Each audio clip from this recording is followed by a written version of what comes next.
Je m'appelle Ablaye Dieng, je suis le président du comité national de concertation sur la filière tomate industrielle au Sénégal. Voilà. Comme nous le faisons chaque année, en fin de campagne, il faudrait que les producteurs comme les fournisseurs d'intrants, la CNCA, l'ensemble des industriels se réunissent autour d'une table pour faire le bilan technique de la campagne de contre-saison froide de 2016-2017. Comme chaque année, nous l'organisons. Il était évident quand même que cette année aussi, que ce bilan soit fait effectivement à Saint-Louis.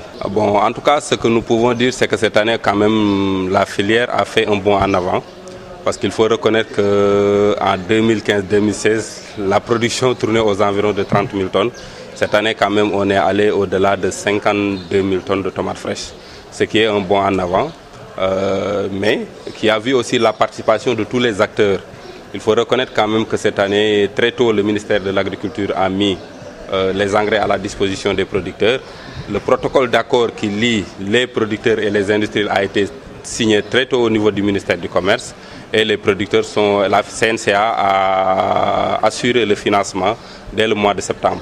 Ce qui nous a permis quand même cette année de respecter le calendrier culturel. Mais il faut savoir aussi que sur l'engagement de 80 000 tonnes, les producteurs n'ont pu quand même signer que des contrats à hauteur de 66 000 tonnes. Il y a également un appel que vous avez lancé aux industriels. Vous les avez invités à jouer leur partition. Pouvez-vous revenir un peu sur cela? Nous avons toujours demandé quand même que ces industriels, surtout ceux qui sont installés au niveau de Dakar, puissent respecter leur engagement, c'est-à-dire s'installer dans la zone de production. Ça, c'est un cri de cœur de tous les producteurs de la vallée du fleuve Sénégal. Depuis quand même plus de 5 ans, 6 ans, 7 ans, c'est le même refrain. Il faut que les industriels s'installent dans la zone de production parce que très sincèrement aussi, déplacer de la tomate de la vallée à Dakar est extrêmement difficile. Les conditions sont extrêmement difficiles. Raison pour laquelle nous exhortons les autorités à vraiment agir, à dire à ces industriels-là de respecter leur engagement de départ, c'est-à-dire s'installer dans la zone de production, surtout dans la zone de Podor. Parce que quand même, il faut le reconnaître, la SOCAS est installée dans le département de Dagana, alors qu'au niveau de Podor, nous n'avons pas encore les industriels. Par rapport aux intrants également, il paraît que vous les avez reçus tardivement et ça a eu un impact également sur la production. Ça, c'est surtout au niveau de l'urée quand même. Parce que l'urée, le producteur le met dans son champ avant qu'il n'ait 25 jours de repiquage. Mais le problème que nous avons cette année est que l'urée est arrivée 40 jours après le repiquage. Ça a eu un impact négatif sur la production de la tomate. Bon, il faut reconnaître quand même que cette année, il y a eu des attaques, surtout la bactériose, mais ça n'a pas été du tout vraiment très influent par rapport à la production. Parce que le problème que nous déplorons, c'est surtout le retard des intrants, surtout de l'urée. Mais très sincèrement, cette année, quand vous respectez le calendrier culturel, vous avez moins de problèmes par rapport à ces attaques. waaw li ñu fi dajale nag wax dëgg yàlla at yi yëpp mooy dañuy def bilan technique at mu nu liggéeyee ba campagne bi jeex woo ñëpp ñi nga xamante ni seqoon nañ ko muy industriels yi muy banques yi muy fournisseurs yi muy baykat yi muy ñëpp ñi nga xamante ni daal ñoo ngi liggéey ci wàllu tomate te ministère de l'agriculture di ci jàpp ministère du commerce di ci jàpp ñoom ñëpp aussi di ñu jàppale ci loolu at mu ne nag dañuy daje waxtaane li nga xamante ni def nañ ko ci at mi nag wax dëgg yàlla noté nañ ni am na avancé.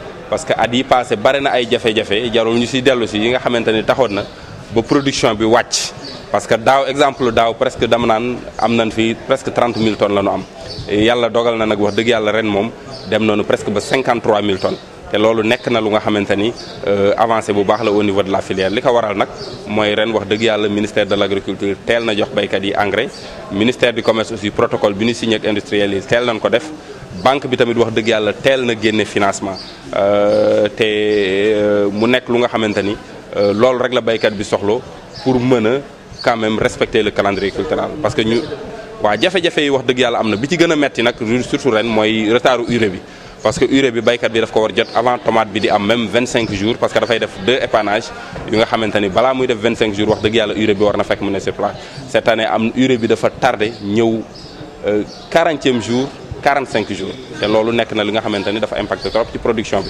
parce que ñëpp xam na ni kuy bay tomate te amuloo urée moom daanaka dafay njariñam du xaw a feeñ trop te loolu bokk na ren ci li nga xamante ni sooxeel na campagne bi ci wàllu rendement. xel waaw industriel yi da ngeen wax ni da ngeen leen di prier vraiment ñu ñëw samp seen usines yi ci biir diwaan bi pour problème mën a wàññeeku. waaw parce que loolu moom mooy li nga xamante ni wax dëgg yàlla at mu ne ñu wax ko mais nag li ñu ci mën a jàppale mooy autorités yi aussi dugal ci seen loxo ni leen na ngeen dem ngeen implanté wu dans la zone de production parce que ki mel ne Sokas mi ngi nekk fii mi ngi ci surtout département Dagana mais Podor amul usine tomate te lu mel na takkamul foot bi nga xamante ni mooy def marque Podor ak Agroline bi def marque Linguère ñoom su doon suñu sago aussi wax dëgg yàlla ñu jël seen usine implanté ko surtout dans le département de Podor parce que foofu baykatu tomate yi yaata na mais suñu gisee ni seen tomate aussi suñu ko bayee distance bi nga jëlee ko foofu yóbbu ko Dakar loolu yëpp bokk na ci li nga xamante ni aussi dafay décourager producteurs yi moo tax loolu vraiment ñoo ngi leen di exhorter di leen wax ni nanu ñëw ñu implanté wu dans la zone de production mais ñi nga xamante ni aussi ñooy autorités yi signé woon kayit yi nanu fexe waxtaan ak ñoom ba ñu ñëw implanté wu foofu pour producteurs yi li nga xamante ni soxla nañu ko aussi ñu mën ko am. Merci président. jërëjëf. Merci.